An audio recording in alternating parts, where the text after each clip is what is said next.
You trust that the universe had no choice, that the strength of gravity, the mass of the electron, the grip that holds an atomic nucleus together against its own urge to fly apart, that all of it was fixed from the beginning, set in place by some law, deeper than the numbers themselves.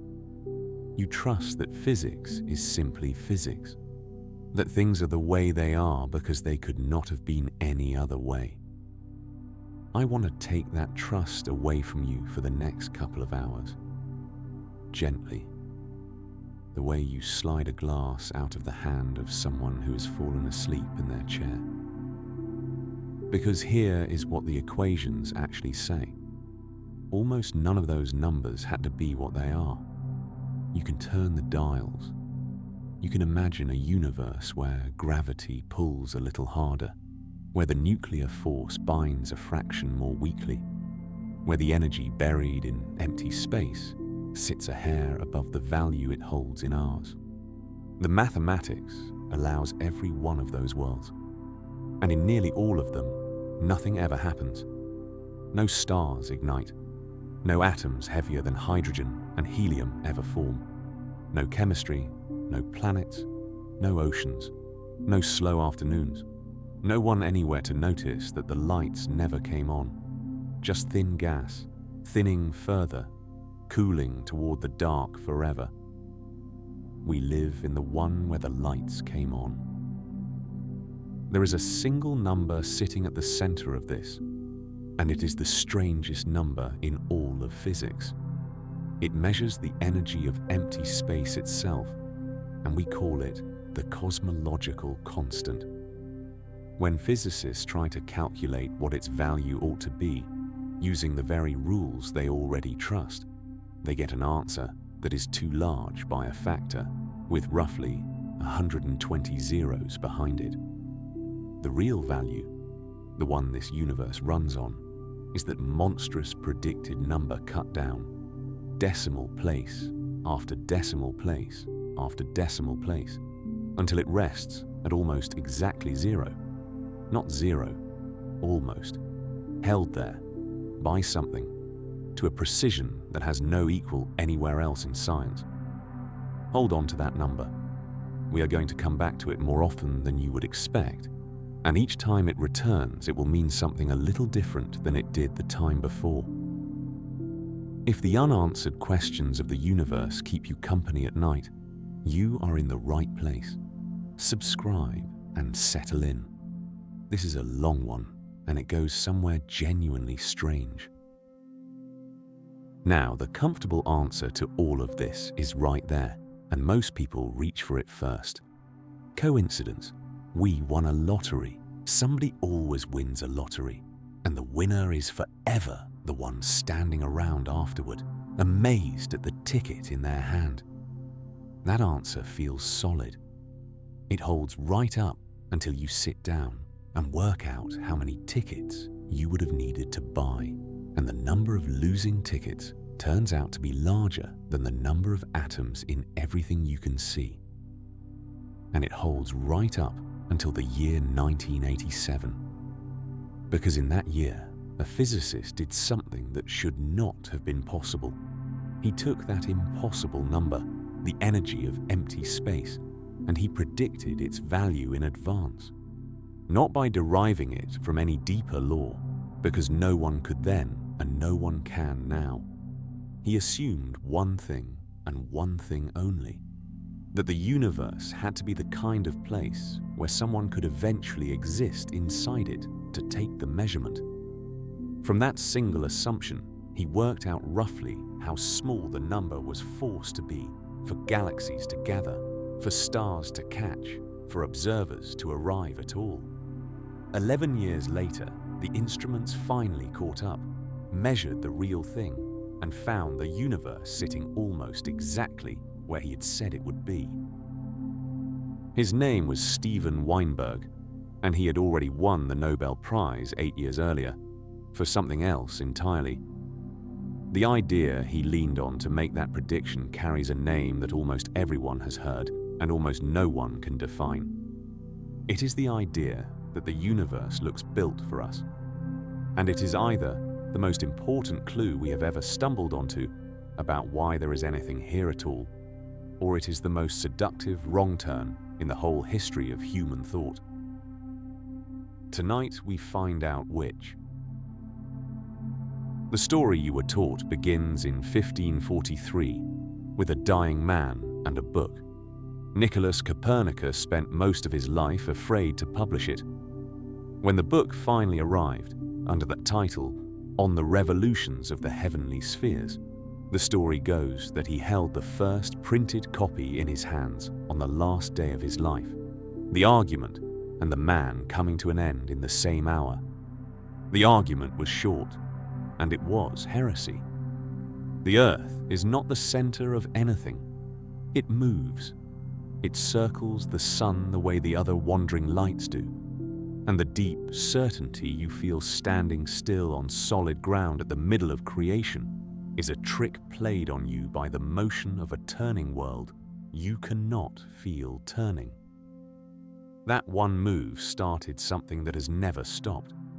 Physicists and historians have a name for the pattern it set going, and the name is the Copernican principle. Said plainly, it tells you this: you are not special. Your place in the universe is not central, not privileged, not chosen for you. Whatever spot you happen to be standing on, the safe assumption is that it is an ordinary spot, the kind of place a typical observer would expect to find themselves, selected by nothing and pointed at by no one. And for 4.5 centuries, every time we measured our address more carefully, the principle was proven right again, and a little more of our importance quietly went missing. The first hard blow came in 1610, with a man and a tube of polished glass. Galileo Galilei turned his new telescope at the planet Jupiter and saw 4 small points of light beside it, and over a few nights he watched them shift from one side to the other. They were moons. They were circling Jupiter, not the Earth. For the whole of human history until that week, the accepted view had been that everything in the heavens turned around us, and here, in a smear of light no one had ever resolved before, were 4 worlds plainly turning around something else. The Earth was not the hub that all motion answered to. You could now see, with your own eye, at least 4 things in the sky that did not care about us at all. Then the sun itself lost the center. In the early 20th century, an astronomer named Harlow Shapley mapped the great globular clusters of stars that swarm around the Milky Way, and the map humbled him. The sun does not sit at the heart of the galaxy. It sits far out toward the edge, tens of thousands of light years from the center, in a quiet lane of one ordinary spiral arm. We were suburban. We always had been. But Shapley made a second claim alongside the first, and on that one he was wrong, and the argument over it became one of the most famous in the history of science. In 1920, in a hall at the Smithsonian in Washington, Shapley stood against another astronomer named Heber Curtis in what later got called the Great Debate. The question was whether the Milky Way was the entire universe. Shapley said yes, that our galaxy was all there was, an island of stars with nothing but emptiness beyond. Curtis disagreed. He argued that the faint spiral smudges scattered across the sky were not clouds inside our galaxy at all, but separate galaxies of their own, unthinkably far away, each a vast city of stars. They argued to a draw. Neither could prove it. The instruments were not good enough yet. 5 years later, they got good enough. Edwin Hubble found a particular kind of pulsing star inside the Andromeda smudge, a kind whose true brightness astronomers had learned to read like a distance marker, and the marker told him Andromeda was not in our galaxy.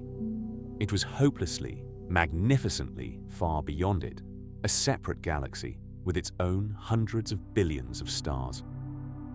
Curtis had been right. The Milky Way was not the universe.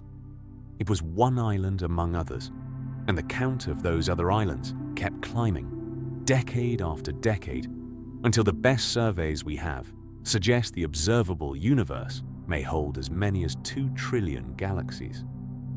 To feel the size of that number, imagine you set out to name them. One galaxy every second, never sleeping, never stopping. You would not finish in a human lifetime. You would not finish in the entire span of recorded history. You would still be naming galaxies 60,000 years from now. The final confirmation arrived in 1965, and it arrived as noise.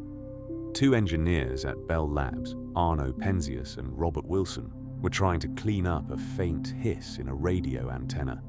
A hiss they could not get rid of, no matter which way they pointed the dish.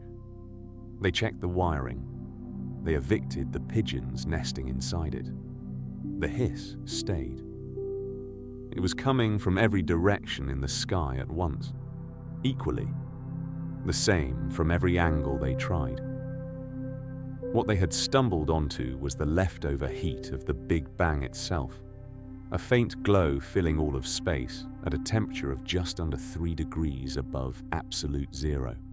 And the most important thing about that glow, the thing that sealed the Copernican case, was how evenly it was spread.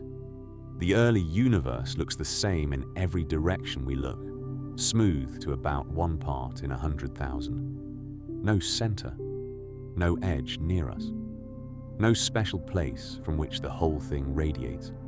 Just a uniform, ancient warmth, indifferent and everywhere. By the middle of the 20th century, all of this had hardened from a discovery into something closer to a moral. Scientists gave it a sterner name, the mediocrity principle. It says you should always bet that you are typical, that your situation, your moment, your circumstances are average, because average is where almost everything is, almost all the time. To imagine your vantage point might be rare or set apart was treated as the oldest mistake in the book, the same vanity Copernicus had spent his life correcting, the same one Galileo and Shapley and Hubble had each chipped away at in turn. We are ordinary, in an ordinary place, governed by laws that were never bent in our favor. Hold that firmly, because everything that follows is going to lean on it. But there is a second half to the textbook story, and it lives 1 level deeper, down where the laws themselves are written.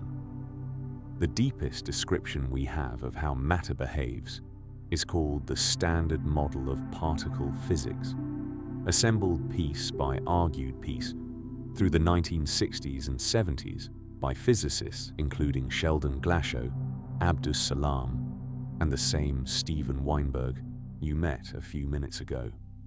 It is, without much competition, the most successful theory ever written down.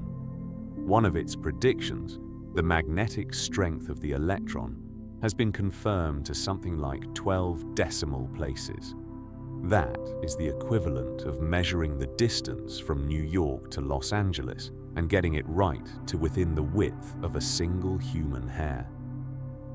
And for a long time, that success fed a particular and reasonable hope. Because the Standard Model does not just take numbers in, it also gives some back. Consider your own weight. Almost all of the mass of your body lives in the protons and neutrons inside your atoms, and you might assume that mass is simply the heft of the particles packed inside them, the 3 quarks that make up each proton. It is not. Those quarks are nearly weightless. They contribute around 1% of a proton's mass. The other 99% is pure energy, the seething energy of the strong force binding those near-massless quarks together, converted into mass by the most famous equation in physics. Your weight is not mostly stuff.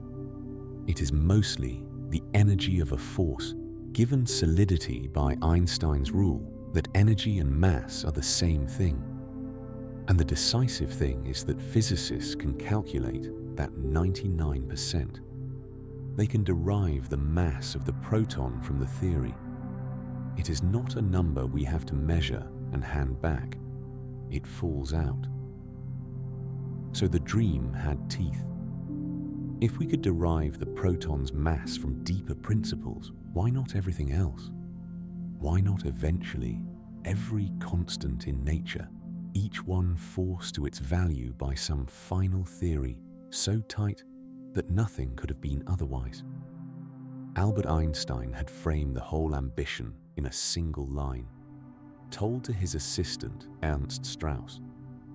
The question that truly interested him, he said, the one that mattered more than any particular result, was whether God had had any choice in creating the world. He did not mean it as theology. He meant it as the hardest question in physics. Could the universe have been built differently? Or is there a law waiting to be found so complete that the mass of the electron and the strength of gravity stop looking like accidents and start looking like consequences, as inevitable as the fact that a circle's edge is a fixed multiple of its width? Here is the trouble, and it is the trouble the whole rest of this story grows out of. The Standard Model derives some of its numbers, yes, but it does not derive all of them. Sitting at its foundation are roughly 24 values it cannot touch. The mass of the electron, the intrinsic masses of the quarks, the raw strength of each fundamental force, a handful of angles that govern how particles transform into one another. Every one of these has to be measured in an experiment, written down, and fed back into the equations before they will say anything at all. The theory is a magnificent machine for telling you what the universe does once you give it those 24 numbers. On the question of where the numbers come from, it is completely silent, and generations of brilliant people gave their working lives to closing that silence, certain it was temporary, certain the deeper law was just over the horizon, certain that the constants only looked arbitrary because we had not yet found the rule beneath them. It is a beautiful certainty. It may even turn out to be right, but there is a thread hanging loose from it, and the moment you take hold of that thread, the comfortable picture starts to come apart in your hands. Because when you stop treating those 24 numbers as placeholders for a future theory and start asking what would happen if they were even slightly different, you find something the textbook never prepared you for. A few of them are not merely arbitrary, they are balanced, set on edges so fine that the smallest nudge in either direction does not give you a universe with different chemistry, or stranger stars, or unfamiliar life. It gives you a universe with nothing in it at all. No structure, no atoms, no observers, no story. And the finest edge of them all, balanced more precisely than anything else in the whole of science, is the number you have already been asked to hold in mind. The energy of empty space, the cosmological constant. In a moment, we are going to look at exactly how narrow that edge is and how many other dials sit balanced beside it.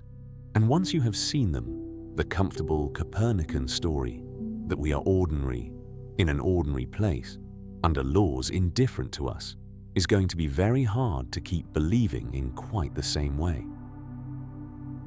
Start with the worst one, the number you have been holding. Empty space is not empty. This is one of the stranger facts modern physics has been forced to swallow, and it took most of a century to get it down.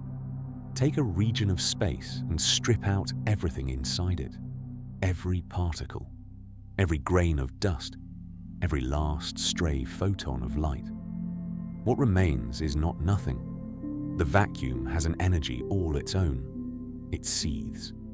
Down at the smallest scales, pairs of particles flicker into existence and vanish again faster than any instrument could ever hope to catch them, and they leave behind a faint, stubborn energy woven into the fabric of space itself. That energy is the cosmological constant. It is, in the most literal sense, the pressure of nothing. Here is where it turns into a catastrophe. When physicists take the rules of quantum theory, the same rules confirmed to 12 decimal places, the rules not one serious person doubts, and use them to calculate how much energy the vacuum ought to hold, they get an answer. The answer is wrong, not slightly wrong. The predicted energy of empty space comes out larger than the amount we actually measure by a factor of around 10 to the 120th power. Let me put that gap somewhere your body can stand next to it, because a number that size goes straight past the mind without leaving a mark. Count every atom in the observable universe. Every atom in every star, in all 2 trillion galaxies, in all the gas and dust between them. That total is roughly a 1 followed by 80 zeros. The disagreement between what theory predicts for empty space and what the universe actually runs on is not 80 zeros wide. It is 120. The error is larger than the entire material universe counted out atom by atom, and then that whole universe multiplied by itself, and the result multiplied again. Physicists have a standing nickname for this. They call it the worst prediction in the history of science. The name is earned. And now the part that should unsettle you. That enormous predicted energy does not tear our universe apart. Somehow, the real value is that monstrous number almost perfectly cancelled, decimal place after decimal place, down to something a breath above zero. And it has to be, because the cosmological constant is not a passive bookkeeping figure.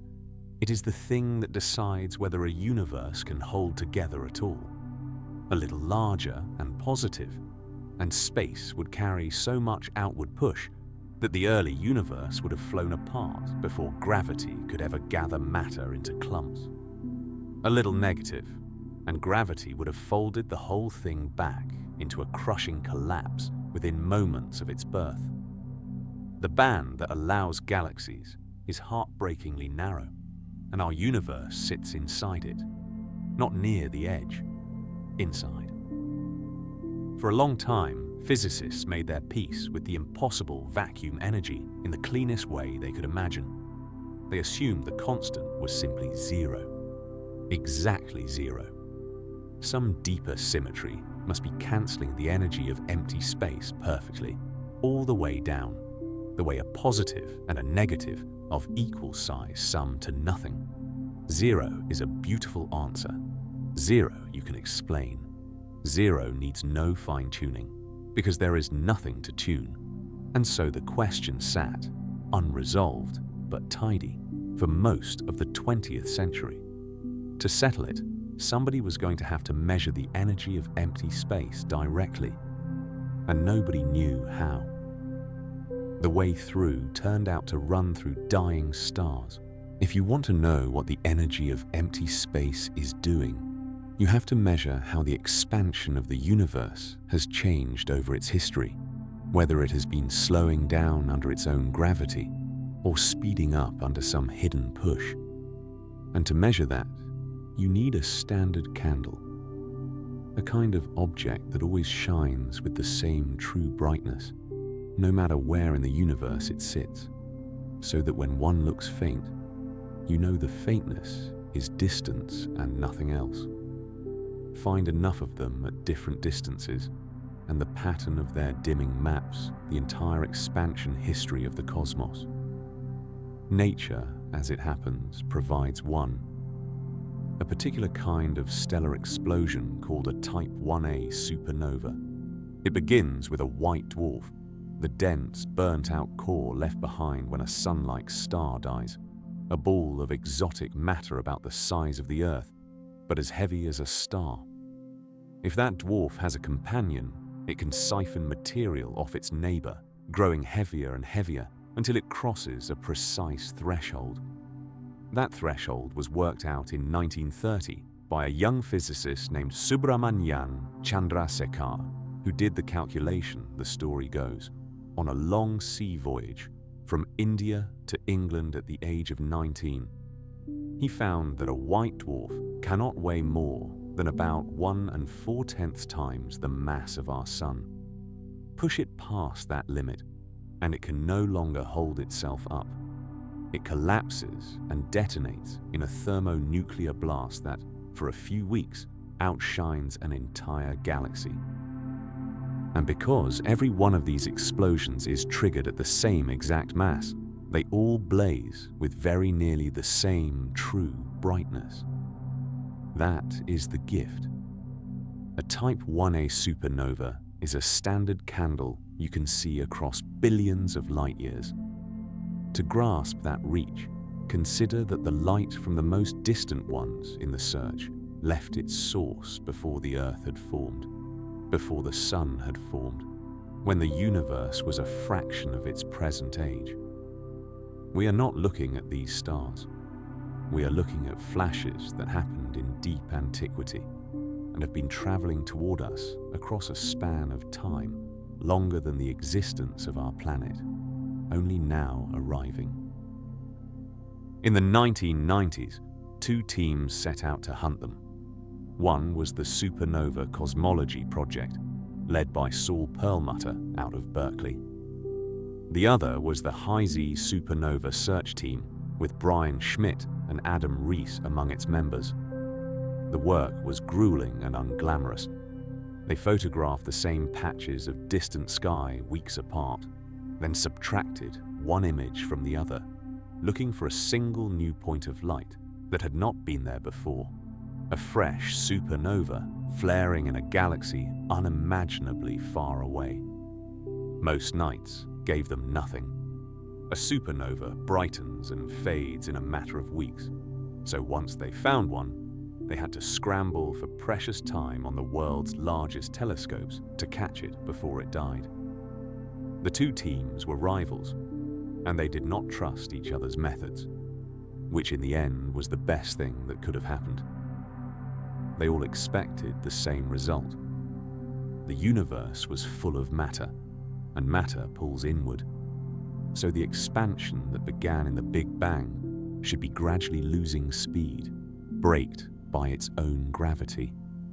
If that were true, the most distant supernovae should look slightly brighter than a simple coasting universe would predict, because a decelerating cosmos would hold those ancient explosions a little closer to us than they would otherwise be. The teams were not even trying to discover acceleration. They were trying to measure how fast the slowing was happening. The distant supernova came back too faint, not too bright, too faint, which meant too far, which meant the expansion had not been slowing at all. It had been speeding up. Space was being pushed apart, and the push was growing stronger with time. Both teams hit the same impossible answer independently in 1998, and the first reaction on both sides was not triumph, but suspicion of their own data. They hunted for dust that might be dimming the light. They hunted for some way that ancient supernovae might be intrinsically fainter than nearby ones. They checked every systematic error they could think of, because the result was so unwelcome. And it held. 2 rival groups, using different stars and different software and a healthy mutual distrust, had been forced by the sky to the same conclusion. The energy of empty space was not zero. It was a small, positive, stubborn value, and it was pushing the universe open. Decades earlier, Albert Einstein had put exactly such a term into his equations and then thrown it out again when it seemed unnecessary. and a remark later attributed to him called it the greatest blunder of his life. It was not a blunder. It was real and tiny and waiting. The discovery won the Nobel Prize in 2011, and it left cosmology in the worst possible position. A clean zero could have been explained someday by some symmetry yet to be found. A specific non-zero value, balanced 120 decimal places from catastrophe, cannot be. There is no beautiful zero left to hope for.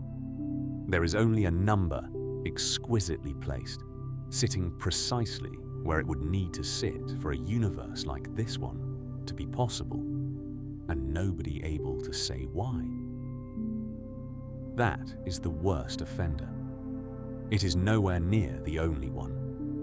Once you learn to see the tuning, you find it everywhere you look, in the forces, in the particles, in the very shape of space. And each one you uncover makes the row of coincidences harder to dismiss than the last. Consider the strong nuclear force, the glue that binds the cores of atoms together. Every element heavier than hydrogen was forged inside stars, and the first and most critical step on that road is the building of carbon. In 1953, the astronomer Fred Hoyle worked through how stars manage it, and the answer hung by a thread. Carbon forms when three helium nuclei collide and stick, but the odds of three particles arriving in the same instant are so poor that stars should make almost none. The only way the numbers work is if carbon has a very particular internal resonance, an energy level sitting at almost exactly 7.65 million electron volts, just a hair above the combined energy of the three incoming pieces, acting like a catch that holds the collision together long enough to bind. Hoyle insisted the catch had to be there before anyone had found it. Physicists at Caltech's Kellogg laboratory went and looked, and there it was, within a fraction of a percent of where he said. Move the strong force a few percent stronger, and the catch shifts, and stars burn straight past carbon into heavier elements, leaving none of the carbon every living thing is built from. Weaken it, and carbon never forms at all. The British astronomer Royal Martin Rees, in his 1999 book, Just Six Numbers, fixed this as a figure he called the nuclear efficiency, and its value is 0.007. At 0.006, the bonds that build the elements never hold, and the universe stays nothing but hydrogen. At 0.008, hydrogen fuses away so greedily in the early cosmos that little is left to fuel a star or fill an ocean. The whole periodic table depends on a number landing on 7 thousandths and not a thousandth to either side. And carbon was only the first step. The same stellar furnace that builds it can also destroy it, because a carbon nucleus can swallow another helium nucleus and turn into oxygen. If that second reaction ran freely, the stars would convert nearly all their fresh carbon into oxygen, and a universe that needs carbon for life would find itself starved of it almost as fast as it was made. So the survival of carbon depends on a second piece of nuclear luck, and it is the mirror image of the first. The carbon resonance that Hoyle predicted sits just above the energy of the incoming pieces, which speeds carbon into being. But the relevant energy level in oxygen sits just below the entry point for the carbon plus helium reaction, which means that reaction is not given the same resonant boost, and the carbon is spared. One energy level is placed to build, the next is placed to protect. They sit on opposite sides of a line, and the gap between them is what lets a star make both carbon and oxygen in usable amounts instead of almost all of one and none of the other. How fine is that arrangement?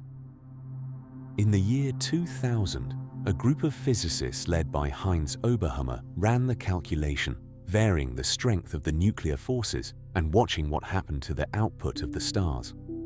They found that a change of more than about 0.5% in the strong force tips the balance and wrecks it, strengthen it a hair, and the stars flood with oxygen and run dry of carbon. Weaken it a hair, and the carbon never builds in the first place. 0.5% stands between a universe stocked with both of the elements your body is built from, and a universe missing one of them entirely. Every breath you take is oxygen. Every strand of you is carbon. The fact that the cosmos makes generous amounts of both comes down to 2 nuclear energy levels landing a sliver apart. The strangeness does not even stop at the elements. It reaches all the way up into the most ordinary substance you know. Water breaks one of the most basic rules that matter obeys. Almost everything in the universe contracts and grows denser as it freezes, so the solid sinks in the liquid. Water does the opposite. It expands as it freezes, which is why ice floats.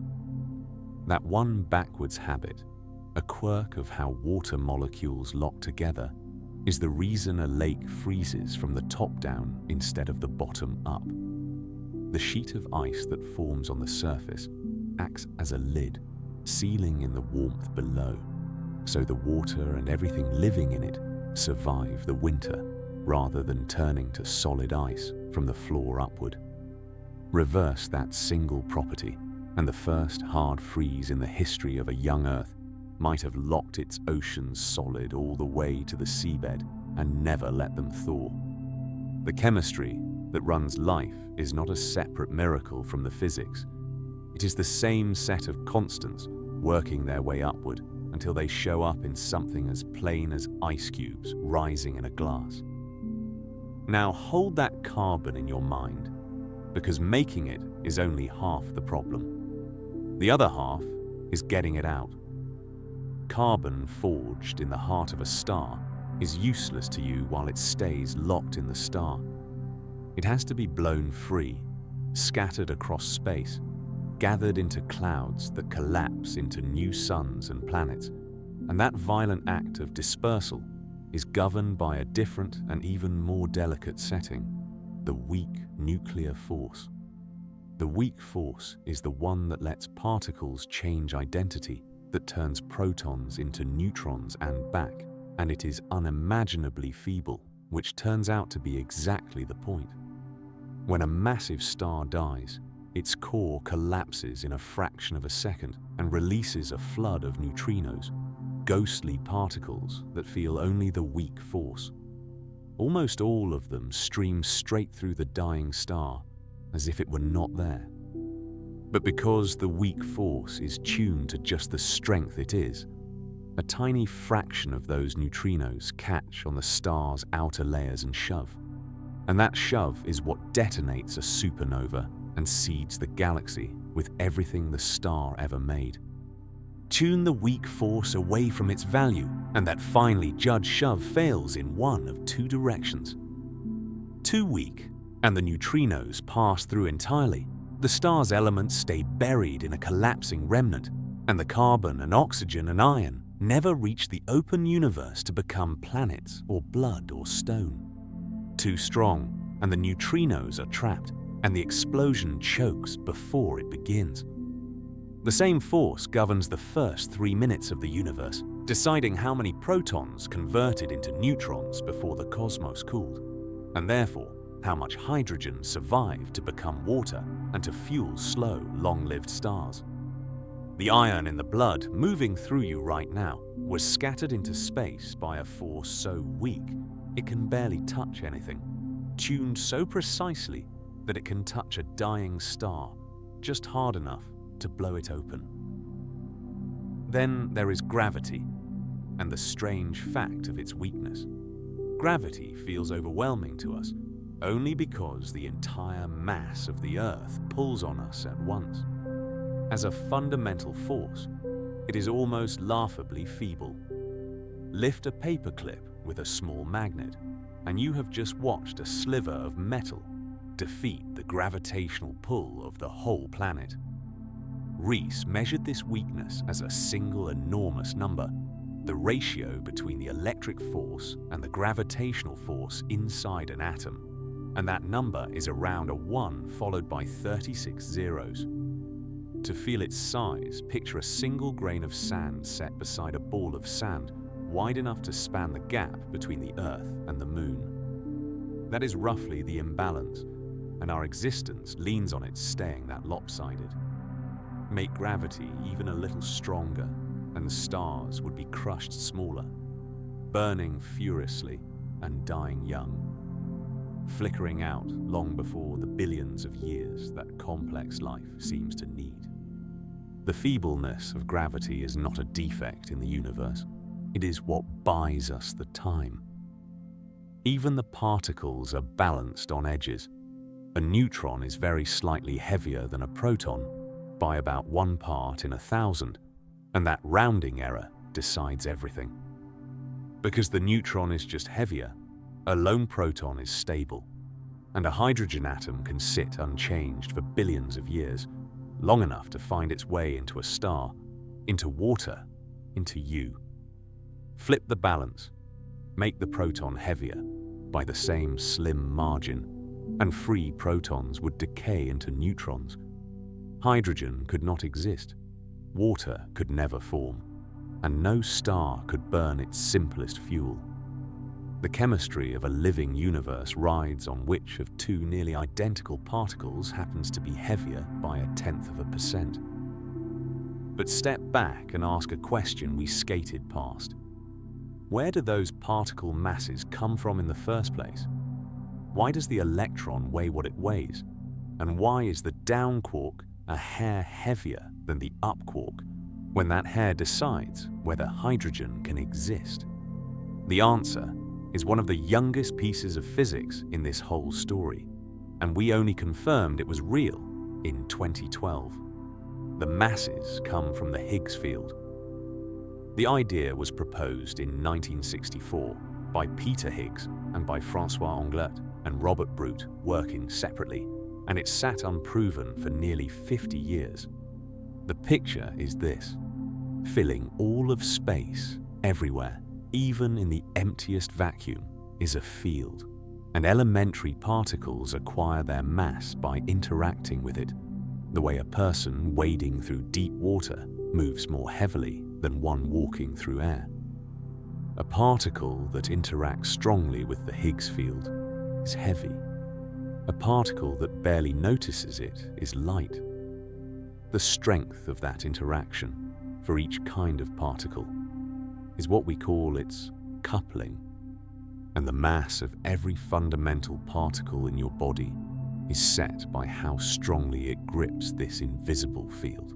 In 2012, the giant detectors at the Large Hadron Collider at CERN finally caught the field's telltale particle, the Higgs boson, confirming the whole scheme and earning Higgs and Anglet the Nobel Prize the following year.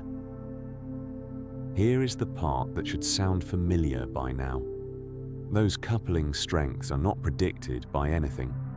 Each one is another free dial, measured and written in by hand, exactly the kind of number Einstein had hoped a final theory would force into place.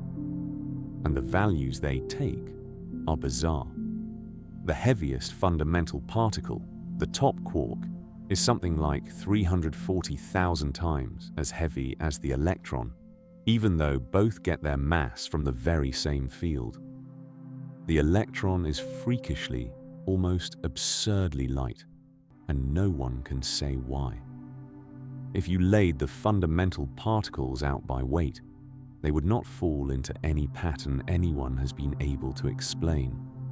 They sprawl across a range so wide that the lightest and the heaviest barely seem to belong to the same family, and the theory that describes them with breathtaking accuracy has nothing whatsoever to say about why their masses are spaced the way they are.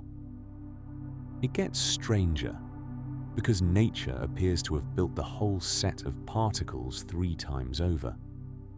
The matter you are made of uses only the lightest versions, the up quark and the down quark and the electron.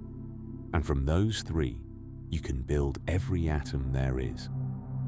But there exist two heavier copies of that set, two more generations of particles, identical in every way, except that they are more massive, and they fall apart almost the instant they are made. They play no role in ordinary matter. They build nothing. When the first of these surplus particles, the muon, was discovered, the physicist Isidore Rabi greeted it with a famous, baffled complaint, asking who had ordered it. Nearly a century later, we still do not know. The universe came with 3 generations of matter and uses one, and the reason for the other 2 remains completely open. And now the payoff, because all of this loops directly back to something I asked you to marvel at a few minutes ago. Remember the neutron and the proton, and the fact that the neutron is heavier by about 0.1%, and that this slim margin is what makes hydrogen stable and chemistry possible. That margin is not fundamental. It traces down to the Higgs couplings of 2 quarks. The neutron carries 1 more down quark than the proton and 1 fewer up quark. And because the down quark's coupling to the Higgs field is set just slightly higher than the up quarks, the neutron ends up just slightly heavier. That is the whole of it. The stability of the hydrogen atom, the existence of water, the fact that stars have a simple fuel to burn for billions of years, all of it rests on 2 of these unexplained dials being set so that the down quarks is nudged a fraction above the up quarks. Flip those 2 settings, make the up quark the heavier one, and the proton becomes the unstable particle. Hydrogen unravels, and the living universe never gets started. The most basic fact about the matter you are made of comes down to the relative size of 2 numbers that the deepest theory we possess simply cannot explain. Even the Higgs field itself does not escape the pattern. The mass of its own particle sits at a value far, far lighter than the natural reckoning of the theory says it ought to. Light enough that physicists have a name for their discomfort about it, the hierarchy problem. And they have spent decades trying to understand how such a delicate value survives without being dragged off to something enormous. It is one more quantity that looks balanced where it has no obvious reason to be. Dial after dial after dial, across the forces and the particles and the fields, and not one of them derived, not one of them forced, every one of them sitting in the slim band that lets a universe hold together and wake up. The question of why is not getting smaller as we look closer. It is getting larger. The grip that electricity has on matter is tuned as well, and physicists have boiled that grip down to a single pure number they call the fine structure constant. It has a value of about 1/137, and the strange thing about it is that it carries no units at all. It is not measured in meters or seconds or kilograms.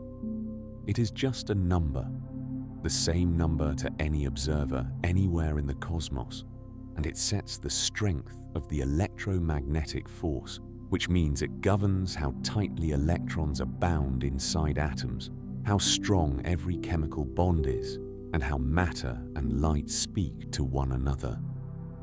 The physicist Richard Feynman was so haunted by it that he called it one of the great mysteries in all of physics, a magic number handed to us with no explanation, and he said every good theoretical physicist ought to keep it pinned to the wall and worry about it. The reason to worry is the same as before. Push that number much in either direction, and the world it describes stops working. Make electromagnetism much stronger, and electrons are held so tightly that the gentle sharing of electrons that makes chemistry possible begins to fail, and the repulsion between protons grows enough to interfere with the fusion that powers the stars. Make it much weaker, and chemical bonds become too feeble to hold molecules together at all, so nothing complicated can be assembled and hold its shape. The same balance reaches into the carbon and oxygen story we just walked through. The physicists who found that a 0.5% shift in the strong force wrecks the supply of those elements found that a few percent shift in electromagnetism does the same damage from the other side. And it reaches into the stars themselves. Because whether a star can exist as a stable, slow-burning object at all, rather than collapsing or blowing itself apart, depends on a delicate standoff between this electric number and the feebleness of gravity. The stars hang in a narrow band of possibility, and the width of that band is set by a unitless number that no theory has ever been able to explain.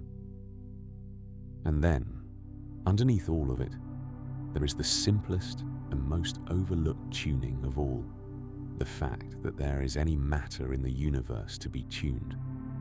This one goes back to the first instant after the Big Bang, when the young universe was a furnace of energy, busy turning itself into particles.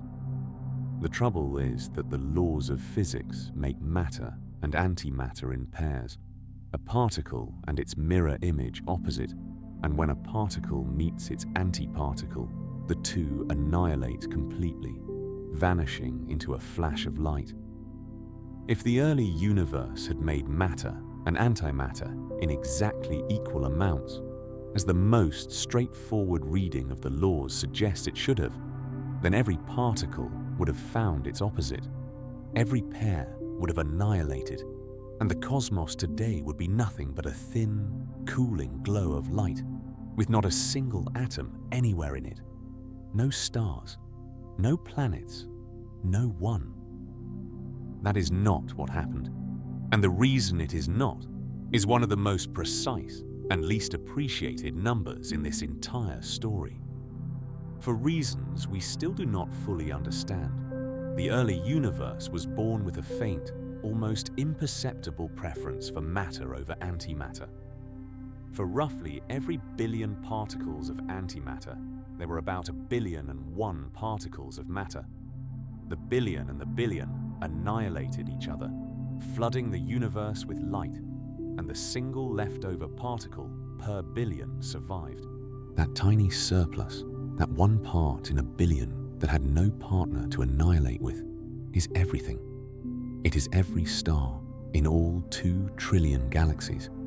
It is every planet, every ocean, every grain of sand, every atom in your body, and the body of everyone you have ever loved. The entire material universe is the rounding error left over after a near-perfect cancellation, the faint smudge of matter that remained when almost everything erased almost everything else.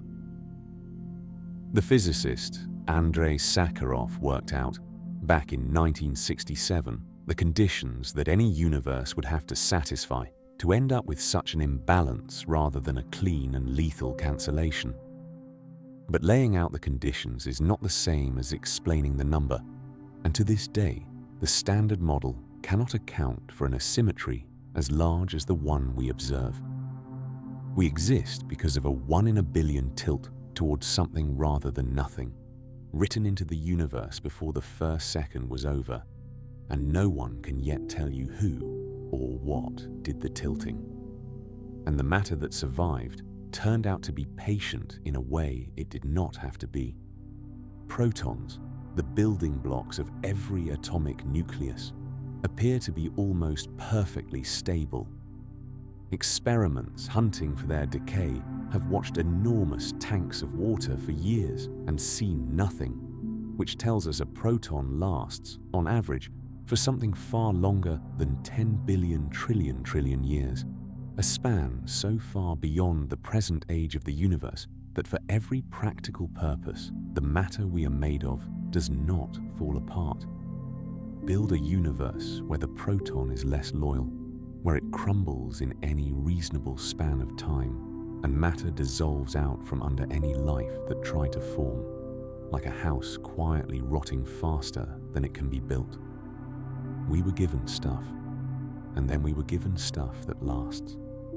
Neither was guaranteed. The larger scales are tuned too. The early universe emerged from the Big Bang with a faint lumpiness, ripples in its density that Rees measured at about 1 part in 100,000, and that figure sits in its own narrow window. Smoother, and matter would never have gathered into galaxies. Lumpier, and it would have collapsed wholesale into vast black holes, leaving no room for anything as delicate as a star with a quiet planet beneath it. And the overall expansion of the early universe was balanced against the pull of its own gravity to a precision that beggars belief.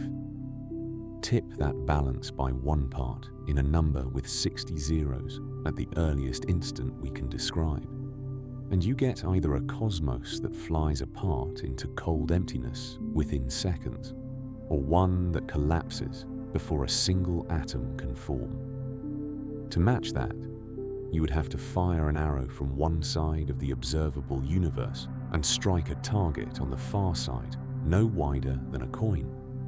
Physicists have a candidate fix for this last one, an early burst of expansion called inflation that would have flattened the balance automatically.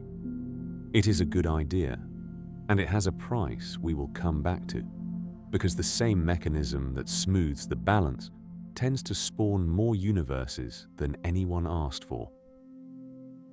And then there is a coincidence so basic that it hides in plain sight, one we almost never think to question. Space has 3 dimensions, not 2, not 4, 3. As far back as 1917, the physicist Paul Ehrenfest asked what would change if it were otherwise, and the answer was that nearly everything would fall apart. In a space with 4 or more dimensions, the mathematics of gravity and electricity changes in a way that makes every orbit unstable. A planet would either spiral into its star or fly off into the dark at the faintest disturbance. Atoms themselves would have no stable orbits for their electrons and could not hold together. And in fewer than 3 dimensions, in a flat 2-dimensional world, the problems run the other way. Nothing complex can be built, because a creature with a gut passing all the way through it would fall into 2 pieces, and nerves crossing over one another could never touch without meeting. The physicist Max Tegmark sharpened this in the 1990s, showing that only a universe with 3 dimensions of space and 1 of time gives you both stability and the kind of lawful, predictable physics that observers would need. 3 is not an arbitrary fact about our world. It may be one of the few settings under which a world can hold its shape long enough for anyone to live in it.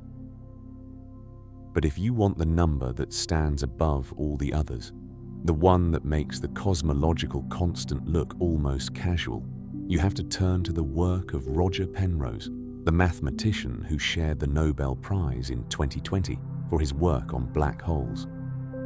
Penrose asked a question almost no one else thought to ask. Forget the individual constants for a moment. What were the odds of the universe starting in the particular orderly, low-entropy state it began in, the smooth and quiet condition that allowed billions of years of structure and stars and life to unfold, rather than starting as the chaotic mess that overwhelmingly random beginnings would produce? He worked out the precision required, and the figure he arrived at is not a number you can picture. It is 1 part in 10, raised to the power of 10, raised again to the power of 123. There is no comparison that can hold that number, and the reason is itself the comparison. To write it out in ordinary digits, you would need a 1 followed by a certain number of zeros, and the count of those zeros is 10 to the 123rd. But the entire observable universe contains only about 10 to the 80th particles. There are not enough particles in all of existence to serve as the zeros in the number that measures how precisely the universe was set at its birth.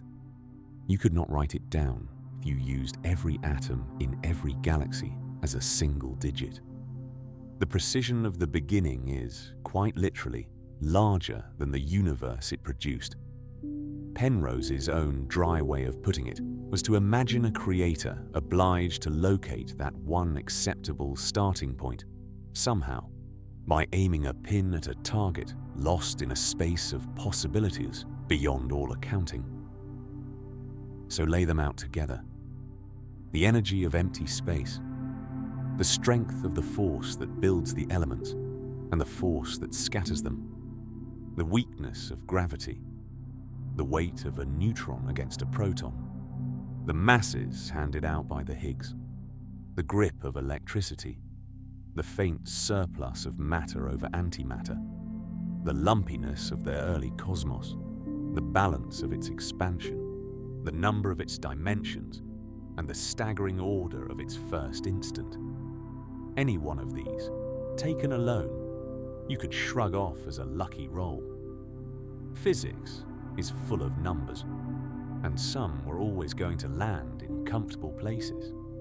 But that is not what we are looking at. We are looking at a long row of independent dials, governing things that have nothing to do with one another. And every single one is set inside the slim band that permits a universe with structure, with chemistry, with time enough for something to wake up inside it and start asking questions. Turn any one of them, and the lights go out.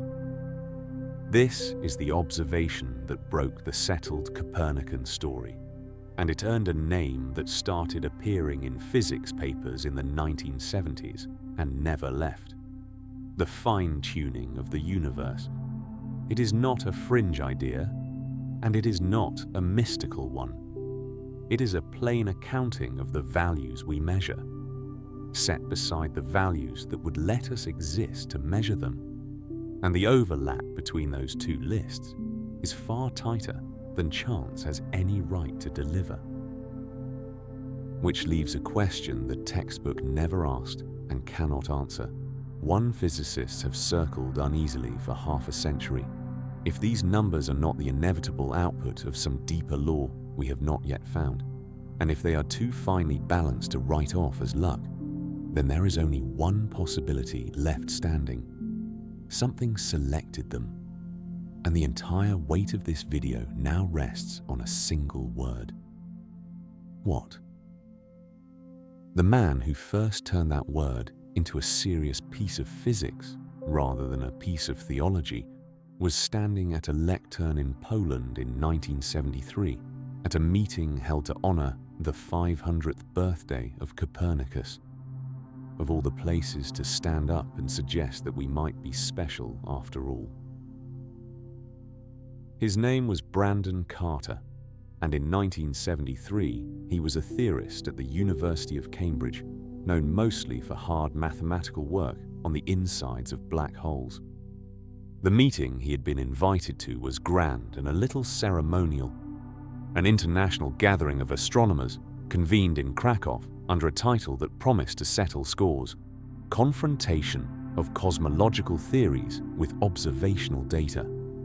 It was a celebration of the 500th birthday of Copernicus, the man who had taught the human race to stop thinking of itself as the center of things.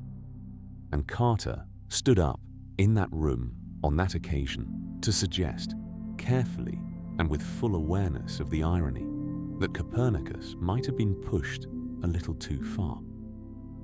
His point was not that the Earth sits at the center of the universe. It plainly does not. His point was subtler, and it has aged better than almost anything else said in that room. We had taken a good correction, the lesson that our location is not central, and we had hardened it into a dogma it was never meant to be, the belief that our location cannot be special in any sense at all. And that, Carter argued, is simply false. Our position in space and time is not central, but it is inevitably privileged in one specific and unavoidable way. It has to be the kind of place and the kind of moment where observers can exist. Because if it were not, we would not be here, looking at it. He gave the idea a name in that lecture, and the name stuck to it for the next half-century, for better and for worse. He called it the Anthropic principle, from the Greek word for human being. He would later admit it was a poor choice of word, because it makes the whole thing sound as though the universe cares about people in particular, when his actual argument had nothing to do with people and everything to do with observers of any kind. But the name was out, and it could not be called back. What Carter actually proposed was not one principle, but two. And the difference between them is the difference between a statement almost nobody can argue with and a statement that has started fights at conferences for 50 years. Hold both of them carefully, because the entire mystery lives in the gap between the two. The first he called the weak anthropic principle.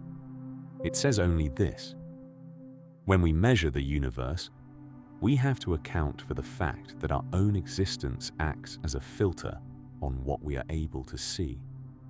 We could never have found ourselves in a universe whose values forbid observers, for the plain reason that there would be no us to do the finding.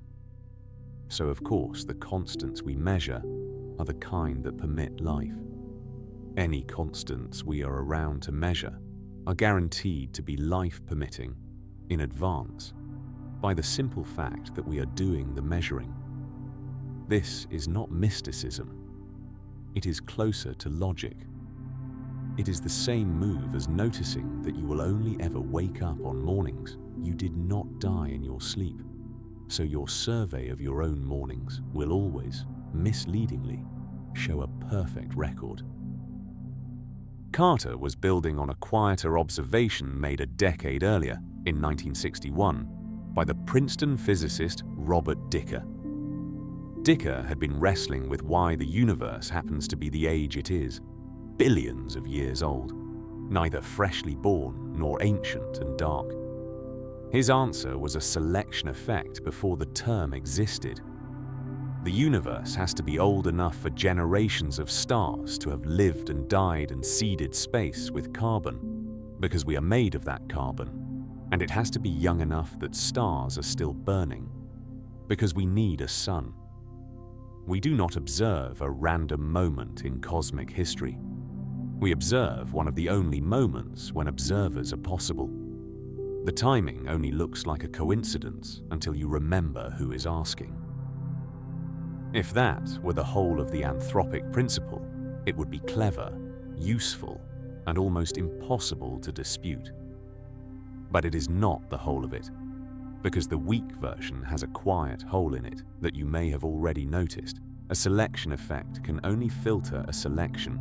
To say we observe life-permitting values because only life-permitting values can be observed assumes there were other values on offer somewhere, other universes or other regions where the dials were set differently, and no one was around to complain. The weak principle explains our observations beautifully, but only if there is a vast spread of universes for it to select us out of. And of that spread, we have exactly zero direct evidence. We have one universe, the one we are in. So Carter offered a second, bolder version, and this is where the trouble starts. He called it the strong anthropic principle. It does not say merely that we will find ourselves in a life-permitting universe. It says the universe must be such as to admit the creation of observers within it at some stage. Must. Not happens to be. Must. The strong version takes the fine-tuning and reads it not as a filter on what we can see, but as a requirement built into the nature of reality itself, a demand that any real universe has to be one that eventually wakes up. You can feel the floor shift under that word. The weak principle is humble. It says we are a biased sample, nothing more. The strong principle says the universe was somehow obligated to produce us. And the moment you say that, you have wandered out of safe physics and onto ground that physicists and philosophers and theologians have been fighting over ever since, because the obvious next question is brutal and unavoidable. Obligated by what? What kind of thing reaches back to the first instant of a universe and insists that it must, eventually, contain something that can look around? Other thinkers push the principle further still, into territory Carter himself was wary of. The most famous of them was John Archibald Wheeler, the Princeton physicist who had coined the term black hole, and who spent his later years circling the deepest and strangest implications of quantum mechanics.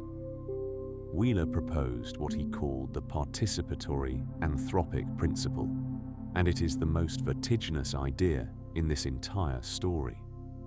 He did not think observers merely select the universe they find. He thought observers, in some real sense, bring it into being.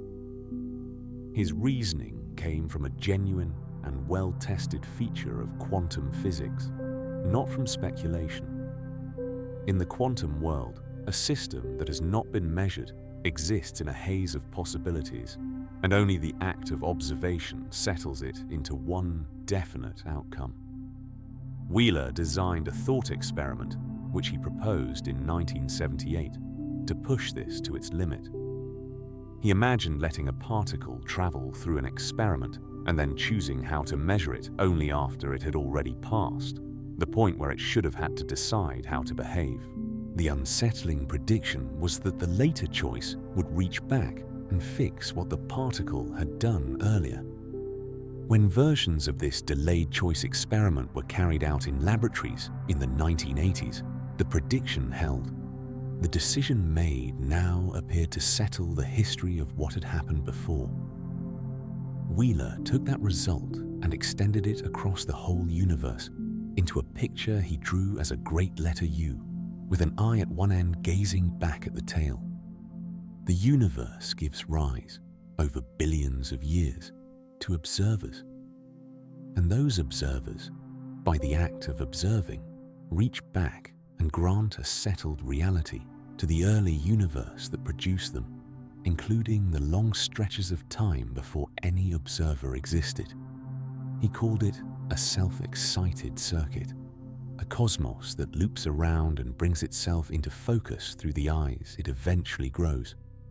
Most physicists regard this as a step too far, a beautiful overreach with no way to test it. Even so, no one has cleanly shown it to be wrong, and the experiments that inspired it are real. The furthest version of all came in 1986, when the physicists John Barrow and Frank Tipler published a vast and learned book called The Anthropic Cosmological Principle, packed with more than 1,700 references and a great deal of serious physics. At the end of it, they proposed a final anthropic principle, which holds that once intelligent information processing arises in the universe, it will never die out, but will spread and persist to the very end of time.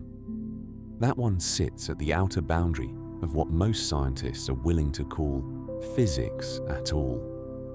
But it shows you the shape of the slope. You start with a near tautology about biased samples, and if you are not careful, you slide all the way down to a cosmos that requires mind, creates itself by being seen, and keeps thinking forever. For years, all of this hovered in an awkward place, suggestive, untestable, faintly embarrassing, the kind of thing a serious physicist might discuss late at night and leave out of the published paper. The anthropic principle was widely treated as philosophy wearing a lab coat, a way of talking about fine-tuning that never predicted anything. And then one of the most respected physicists alive picked it up, pointed it at the worst tuned number in all of science, and made it do something philosophy is never supposed to do. He made it call a shot. The number, of course, was the cosmological constant, the energy of empty space, the one balanced 120 decimal places from catastrophe. In 1987, Steven Weinberg published a short, now famous paper titled simply Anthropic Bound on the Cosmological Constant. And in it, he did something almost nobody believed the anthropic principle was capable of. He used it to make a real, risky, numerical prediction about a quantity that had not yet been measured. His reasoning was disciplined and, in hindsight, breathtaking. Suppose, he said, that the cosmological constant is not a single fixed value handed down by some law, but a quantity that takes different values in different regions or different universes across an enormous spread. Most of those values are catastrophic. Anywhere the constant is large and positive, space flies apart before galaxies can form, and there is no one there to measure anything. So the only places where the constant gets measured at all are the rare places where it happens to be small enough to permit galaxies, and therefore stars, and therefore observers. Apply the weak anthropic principle, the humble one, the selection effect. What value should an observer expect to find? Not zero, Weinberg argued. There is no reason for the constant to be exactly zero if it can take many values, and exact zeros are vanishingly rare in a broad distribution. An observer should expect to find the constant sitting at roughly the largest value that still allows galaxies to form, because that range of values is the most common one compatible with anybody being around to look. He worked the number out. He predicted the cosmological constant should be small but not zero, and should land within a couple of orders of magnitude of the threshold where galaxy formation shuts down. He published that in 1987, when the measured value was still, as far as anyone knew, consistent with zero. 11 years later, the supernova teams found the universe accelerating, measured the energy of empty space directly, and discovered it was small and positive and not zero, sitting close to the upper edge of exactly the window Weinberg had drawn. The most embarrassing idea in cosmology had made a successful prediction about the most embarrassing number in physics. The anthropic principle had stopped being a way of explaining things after the fact. For one shining and deeply uncomfortable moment, it had seen something coming. I want to be honest about how much that proves, because the honest answer is the more interesting one. Weinberg's prediction did not prove that the universe is designed, or that it requires observers, or anything so grand. What it proved is narrower and stranger.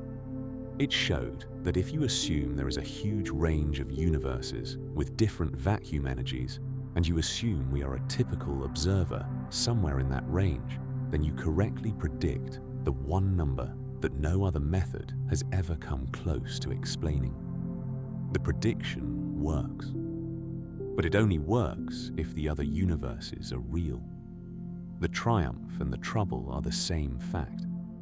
The weak anthropic principle predicted the cosmological constant beautifully, and to do it, it had to quietly assume a reality vastly larger than the one we can see. And that is the door this whole investigation has been walking toward. A selection effect needs something to select from. You cannot be a typical observer if there is only one universe and one set of values, because then there is no distribution to be typical within. The instant Weinberg's prediction landed, it stopped being a question of whether the fine-tuning is real and became a question of what the fine-tuning is telling us. Either the dials were set once by something, or they were set countless times in countless places, and we are living in one of the rare rooms where the setting came out right. There is no third option that physics has been able to find, so we have to walk through both. And the first of them is the largest idea in modern cosmology, the one that turns a single universe into an endless crowd of them, and turns our impossible good fortune into nothing more surprising than the fact that someone, somewhere, was always going to win. The idea is called the multiverse, and let me be clear that this is not the science fiction version, not parallel worlds where you married someone else or lost the war. It is something colder and more structural than that. It is the proposal that our universe, the entire 13.8 billion year sweep of it, is one region among an unimaginable number of others, each with its own settings on the dials, most of them dead. What makes physicists take it seriously is not a wish to escape the design question. It is that two of the most heavily worked theories in modern physics, developed for entirely different reasons, both point at it whether anyone likes it or not.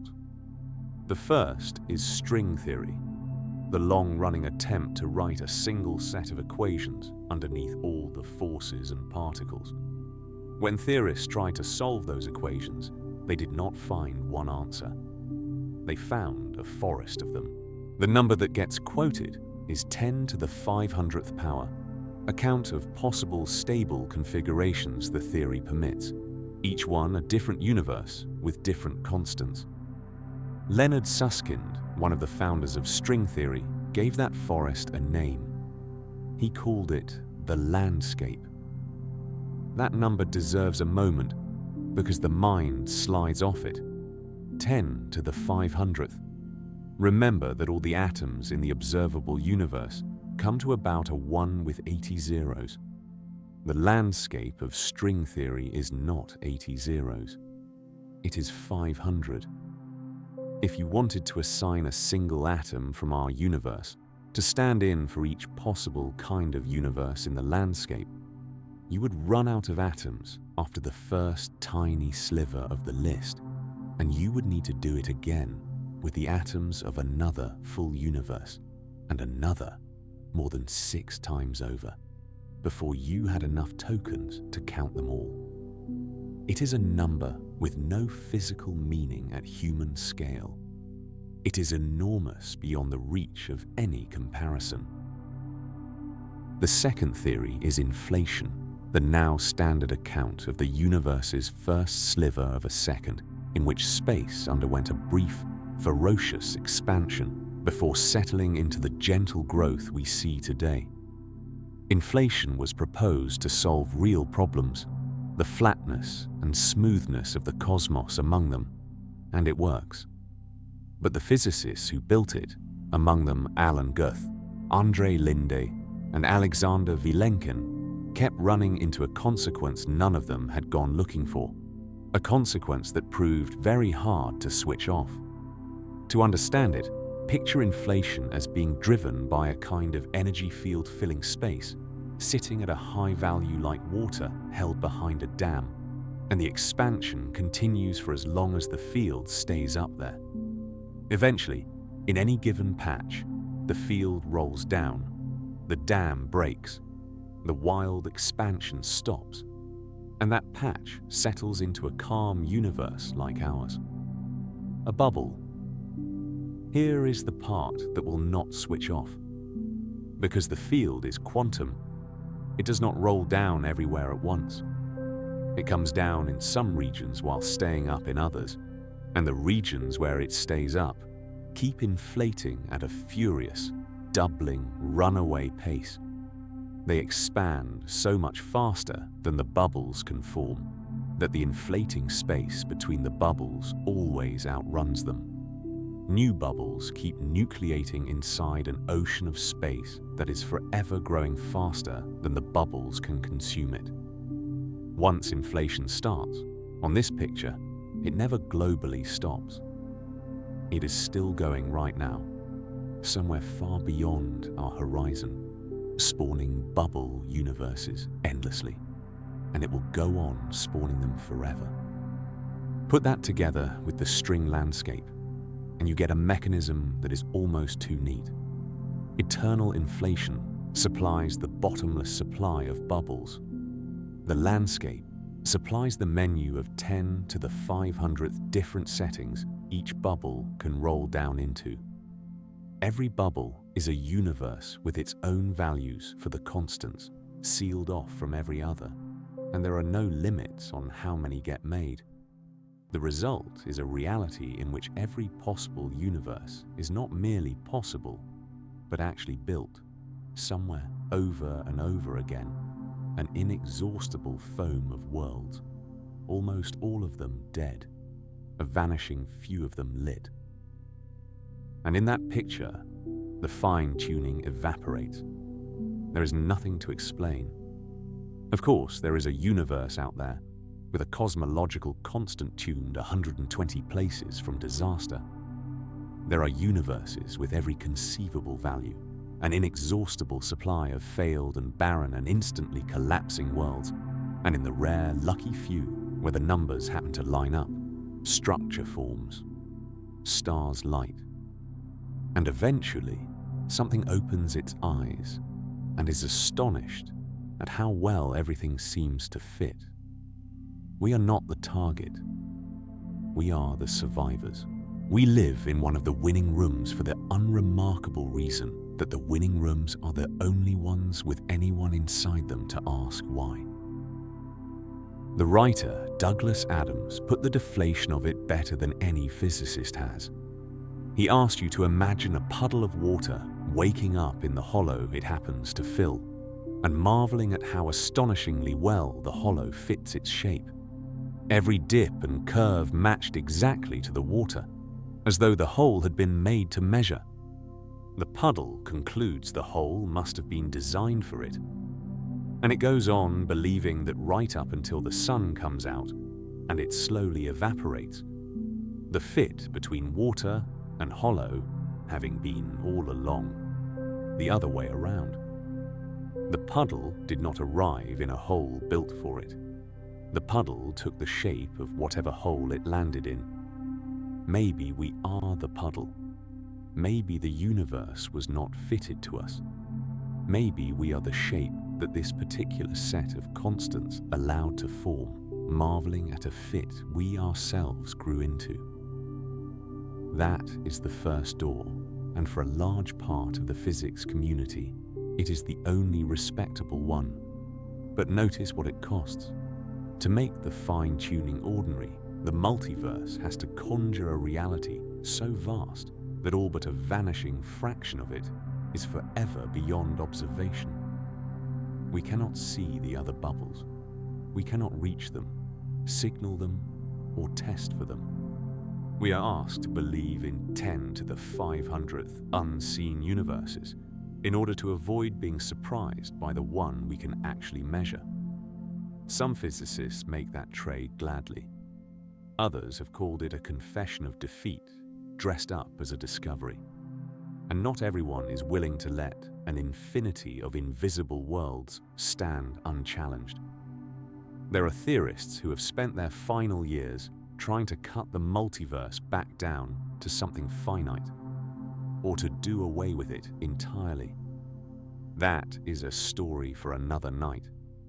For now, only this: the multiverse explains the fine-tuning by paying for it with a universe of unobservable universes. There is also a sharper objection, one that does not attack the cost of the multiverse but its very logic, and it has a name that should make anyone who has spent time in a casino sit up. The inverse gambler's fallacy. The philosopher Ian Hacking laid it out in 1987, and it goes like this. Imagine you walk into a casino, and the first thing you see is a gambler at the dice table roll a double six. You might be tempted to think, this table has clearly been busy tonight. There must have been many rolls before this one to produce such a result. But that reasoning is simply wrong. This roll is this roll. Its odds are fixed, 1 in 36, and they have nothing to do with how many rolls came before. The history of the table tells you nothing about the single throw in front of you, and to infer a long prior history from one lucky-looking result is a textbook error. Hacking argued that the leap from our fine-tuned universe to a vast multiverse may be exactly this error wearing cosmic robes. We observe one universe, ours, with finely balanced constants. We are tempted to conclude there must have been countless other universes rolled before it, to make our lucky result unsurprising. But our universe is the single throw in front of us. The existence of many other universes elsewhere does not change the odds that this one, the only one we can ever examine, came out the way it did. The philosopher Roger White sharpened the point a decade later. Because of the observation selection effect, the very thing the weak anthropic principle rests on, we could only ever have found ourselves in a life-permitting universe. A vast multiverse makes it likely that some universe somewhere is life-permitting. It does not make it any more likely that this one is, because this one is the only one our existence was ever going to let us see. The defenders of the multiverse have answers, and the dispute is far from settled, turning on thorny questions about how observers are counted and distributed across a multiverse, the kind of questions that do not have agreed answers yet. But the objection lands a real blow, and it lands it precisely on the multiverse's strongest moment, the moment of Weinberg's successful prediction. It forces a deeply uncomfortable question. Did the multiverse actually explain the cosmological constant? Or did we walk into the casino, see one astonishing roll, and talk ourselves into an invisible crowd of gamblers we will never meet, because the alternative was to sit alone with a result we could not account for? The second door is the one the multiverse was largely invented to avoid, and it is impossible to discuss this topic honestly without walking up to it. If the constants are not the inevitable output of a deeper law, and if you are not willing to summon an infinity of other worlds to dilute the coincidence, then the fine-tuning looks, to a great many thoughtful people across history, like the fingerprint of intent. A universe that appears set up for life. On this reading, maybe a universe that was set up for life. This is the oldest argument in the book, the argument from design, and it would be a kind of cowardice to pretend serious people do not still make it. Philosophers like John Leslie and Robin Collins have laid it out in careful, modern mathematical form, and their case is not naive. It runs like this. We have a fact, the fine-tuning, that is wildly improbable under blind chance. We have two candidate explanations that could each make it unsurprising. One is a near-infinite multiverse. The other is a purposeful cause that chose the values. Both explanations are, by their nature, beyond direct experimental test. So the question of which to prefer, they argue, is not really a question physics alone can settle. It is a question about which kind of unprovable thing you find it more reasonable to believe in. An endless ensemble of unseen universes, or a single designing hand. The philosopher Robin Collins has spent years sharpening this into its most careful form, and the argument deserves to be seen as its defenders build it, rather than the cartoon version that usually gets knocked down. Collins does not claim the fine-tuning proves a designer. He makes a quieter, more disciplined claim, drawn from the ordinary logic that scientists use to weigh evidence every day. The rule is this. A piece of evidence counts in favor of whichever hypothesis made that evidence more expected. If you find a room arranged exactly to your tastes, that observation fits the idea that someone arranged it for you far better than the idea that the furniture fell that way by chance. So the arrangement is evidence, not proof, but evidence, leaning toward intention. Apply that rule to the universe, Collins says, and compare just two hypotheses. On one side, a single universe with its constants set by blind chance. On that hypothesis, a life-permitting universe is astronomically unlikely, balanced on all those edges at once. On the other side, a universe set up deliberately to permit life. On that hypothesis, a life-permitting universe is exactly what you would expect. The evidence, the fine-tuning, is wildly more probable under the second hypothesis than the first. So by the same kind of reasoning physicists use to favor one theory over another, the fine-tuning counts as real evidence for design over single universe chance. He is careful to add that this is not the end of the argument, only a step in it, and that other hypotheses have to be weighed too. But the step itself is not foolish, and pretending it is does the debate no favors. The objections to the design reading are old and strong, and they deserve equal air. The most obvious is that it explains a finely tuned universe by invoking something at least as finely tuned and unexplained as the universe itself, which seems to move the mystery rather than solve it. The second is that design is not a scientific hypothesis at all, because there is no measurement that could ever prove it false, and a claim that nothing could disprove sits outside the part of human inquiry we call science.